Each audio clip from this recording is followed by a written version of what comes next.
The King's speech this week introduced several significant changes to employment law under the new Labour government, which will benefit migrants who are working in the UK.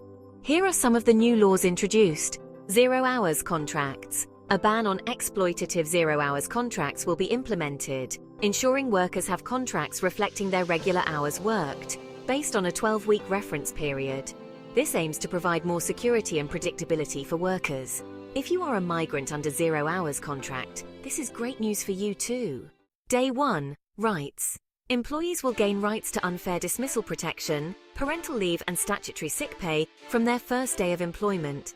The current 2-year qualifying period for unfair dismissal claims will be removed, although fair and transparent probationary periods will still be allowed.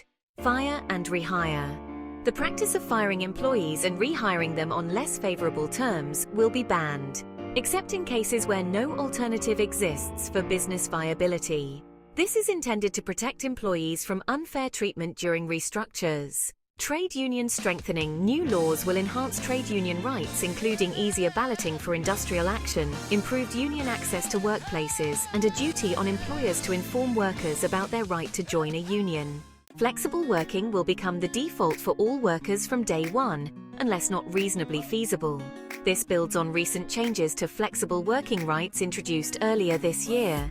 If you are a migrant and have children and need flexible working, you can request for flexible working from your employer. Employees will have the right to disconnect from work outside of working hours to ensure a better work-life balance, preventing the blurring of lines between home and work life.